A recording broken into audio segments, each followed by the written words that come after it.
Assalamualaikum warahmatullahi wabarakatuh.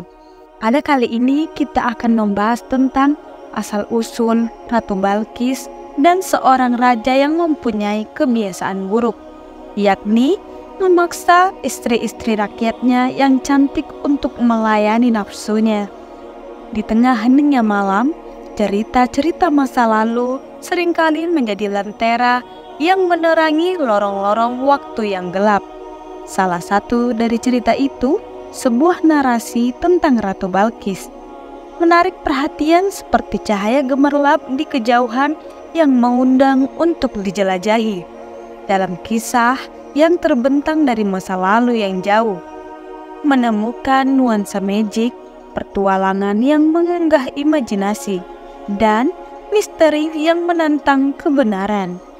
Bayangkanlah di suatu negeri yang penuh dengan kerumitan sejarah, terdapat sebuah rakyat yang berpengaruh, terdapat sebuah kerajaan yang disebut Sabah, di mana legenda seorang ratu terkenal, Ratu Balqis, mewarnai dinding-dinding istana dengan kisah-kisahnya yang menakjubkan.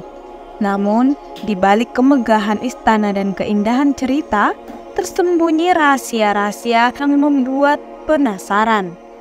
Pendekar-pendekar waktu dan sejarawan-sejarawan peneliti mencoba mengurai benang kisah yang menghubungkan Ratu Balqis dengan kerajaan Sabah.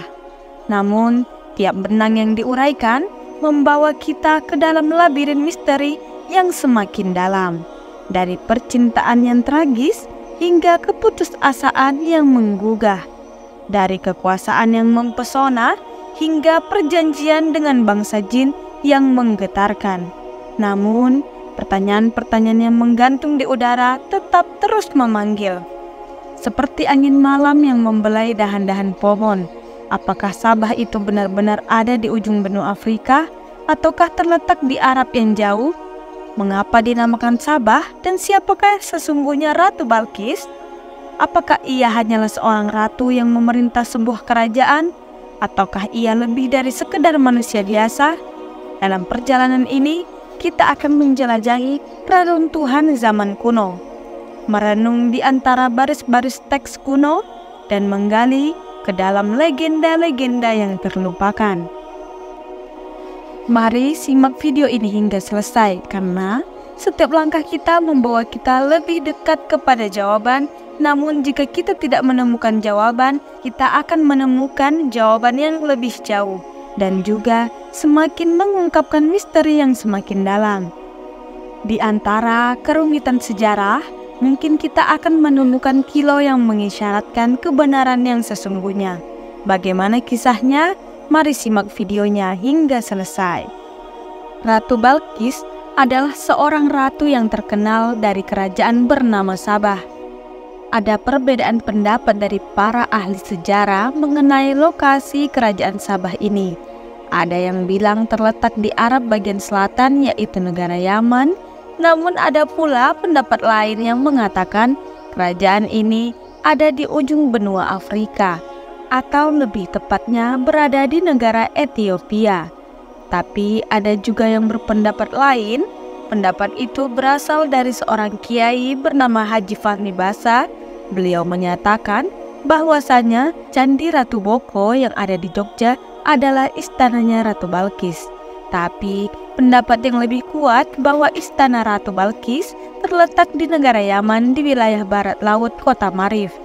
Karena di sana ditemukan puing-puing bangunan yang diperkirakan para sejarawan reruntuhan bangunan itu berasal dari tahun 1300-an sebelum Masehi. Dan ini sesuai jika dikaitkan dengan waktu masa kejayaan kerajaan Sabah. Lalu, kenapa dinamakan kerajaan Sabah?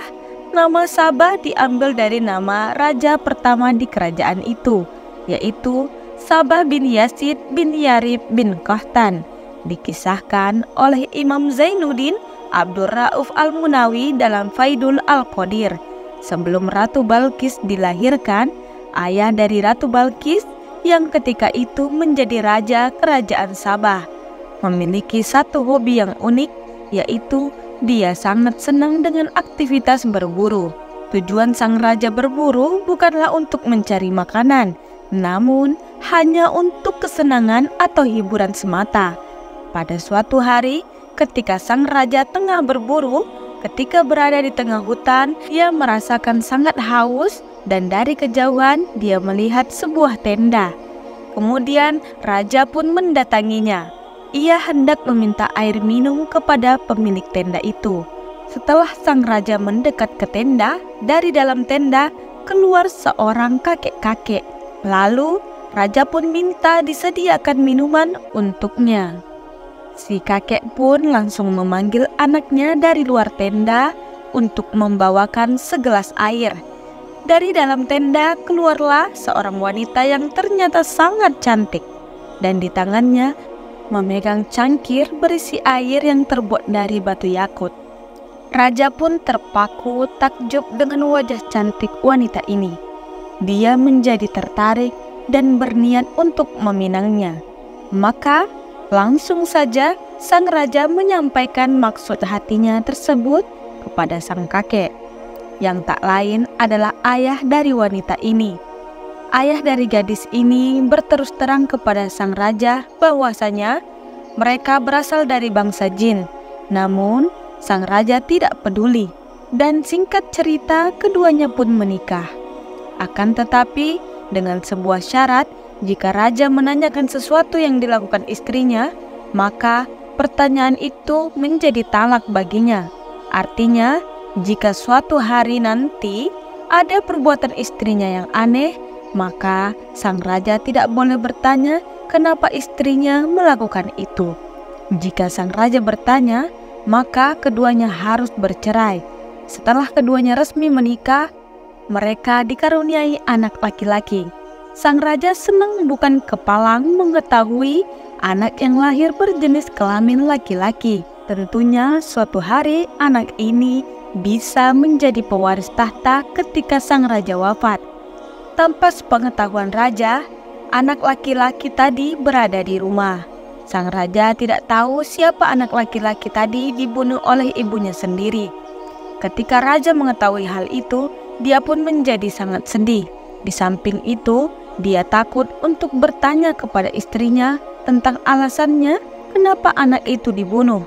Karena jika sang raja bertanya tentang alasannya, maka artinya mereka berdua akan bercerai. Pada akhirnya, sang raja hanya bisa diam dan menahan rasa penasarannya itu. Setelah beberapa tahun kemudian, istrinya hamil dan melahirkan bayi perempuan. Mereka menamakannya dengan Balkis. Dan untungnya, anak mereka yang kedua ini tidak dibunuh lagi. Sang raja pun tampak senang, tapi bercampur dengan rasa gelisah. Akhirnya, pada suatu hari, raja pun tak bisa menahan rasa penasarannya. Dia mendatangi istrinya dan menanyakan alasannya kenapa waktu itu anak laki-lakinya dibunuh. Mendengar pertanyaan ini, istrinya menjadi sedih karena sesuai dengan perjanjian, apabila suaminya bertanya, maka terjadi talak saat itu juga. Dengan perasaan yang bercampur aduk, istrinya berkata, "Inikah balasan darimu? Dulu kubunuh anak laki-laki itu karena membelamu. Sesungguhnya ayahku telah mencuri berita dari langit. Dia mendengar malaikat mengatakan, jika anak itu sudah besar, dia akan membunuhmu." Dari langit tentang anak perempuan ini, dia mendengar bahwasanya malaikat banyak yang memujinya, dan banyak yang dari mereka yang menggambarkan kerajaannya.